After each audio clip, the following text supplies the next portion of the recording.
Good morning, this is Jiacheng Shen. I'm going to introduce Defuse, a dependency-guided function scheduler to mitigate cold starts on FaaS platforms. Here is the content of this presentation. I will start with introducing FaaS. FaaS is the abbreviation for Function as a Service. Under this scheme, application developers develop serverless functions and compose them into a monolithic application, and they can be more focused on the application logic because the cloud provider is responsible for the management tasks. FaaS is an emerging developing paradigm. Many famous cloud providers provide FaaS products like AWS Lambda, Google Cloud Functions, Azure Functions, and so on. Typically, serverless functions are executed in containers. Here is the critical path of a user invoking a function. First, a container will be created and initialized with the user code loaded. Then the code will be executed and the result will be replied. To avoid the time-consuming container initialization on the critical path, cloud providers usually pre-create some containers in memory. So a cold start means that a function is invoked without any instance of it loaded in memory. Since it is impossible to pre-create all the needed containers in advance, the problem of cold start is unavoidable. Currently, some work focus on mitigate the cold start problems by scheduling serverless functions. The problem of scheduling can be reduced to decide two parameters. The pre-warm time is the time after a function is executed and before it is loaded into the memory. And the keep alive time is the time period a function is loaded in memory without any invocations.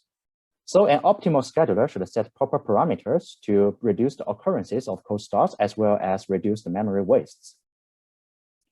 There are two problems with current scheduling methods. The first is the core scheduling granularity. Current methods schedule an application as a whole, which is a collection of serverless functions. When a cold start happens, current method will load all the functions of an application in memory. However, as can be shown in this figure, not all functions are required for an invocation. This means that memories will be wasted on these functions that are not used. Also, cold start overhead will be amplified because we are loading unnecessary functions to solve this cold start. The second problem is the unpredictable functions or applications. They are functions or applications without clear invocation patterns, and they are scheduled using 10-minute fixed timeout policy with current methods, which will cause many cold starts. Current method uses coefficient of variation to distinguish predictable functions from unpredictable ones. There are many unpredictable functions and applications in a production workload as shown in these two figures.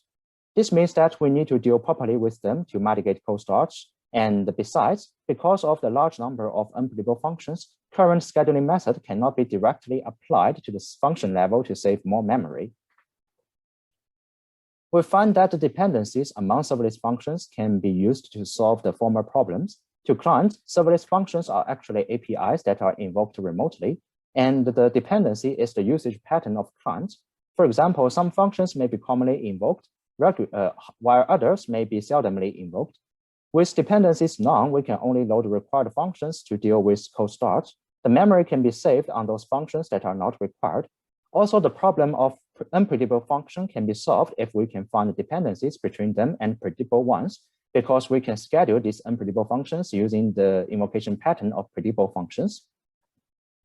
And here is the overall procedure of Defuse. There are 3 steps: dependency mining, dependency set generation, and finally, scheduling. To better describe the dependencies between different functions, we define 2 types of dependencies. Strong dependency is defined as function FA and FB belong to the same client, and there is high probability of them being simultaneously invoked in a small time window. And weak dependency is defined as the 2 functions belong to the same client, and there is high probability that FA is invoked under the condition that FB is invoked, which we call FA weakly depends on FB. The strong dependency is a bidirectional relationship. It can describe the relationship between globally frequent and predictable functions. And the weak dependency is a unidirectional relationship. It describes the relationship between unpredictable and predictable functions. And next, I will introduce how I mine these 2 dependencies. First is the strong dependency mining. We use frequent pattern mining to conduct the strong dependency mining. First, we divide the invocation records of functions of a client into time beans. Then for each time bean, we construct a transaction as all the functions invoked during that bean. Then we conduct frequent pattern mining on all the constructed transactions to get the frequent item set of the user. Then repeat the process of the user, then we get all the frequent item set of the platform. And we deem all the functions in a frequent item set as strongly dependent functions because they are invoked with probability higher than the support of the frequent pattern mining. And the next step is weak dependency mining. We use positive pointwise mutual information to achieve that. Suppose the probability of function fa and fb being invoked individually is pa and pb. The probability of them being invoked together is PAB. The equation of PPMI is listed as follows. The intuition is that if PMI AB is greater than 0, then PAB will be greater than PA times PB, which means that FA depends on FB, and the higher the value indicates the stronger the dependency, and it is same with the PPMI. Recall that the weak dependency is to find a relationship between unpredictable and predictable functions. We first use coefficient of variation to distinguish unpredictable functions from predictable ones.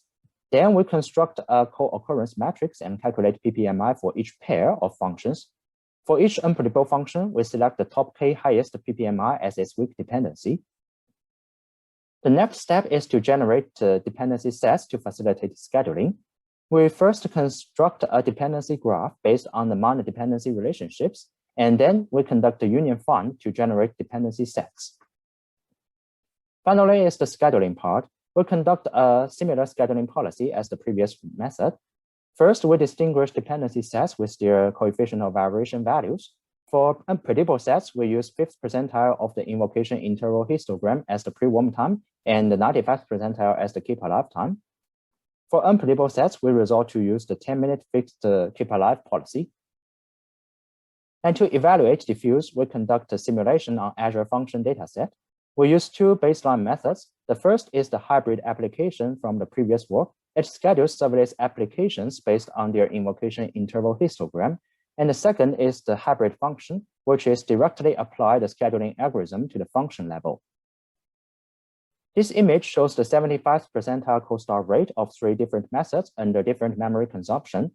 As mentioned before, an optimal scheduler should generate less co-start and consumes less memory. And in this figure, the closer a point is to 0 and the better the scheduler.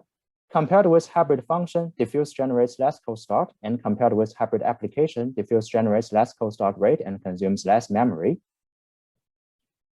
These two figures shows the performance of weak and strong dependency. We can see that strong plus weak generates the best co-start rate. However, the memory consumption is also the maximum because the connected components are bigger compared with using each one of them.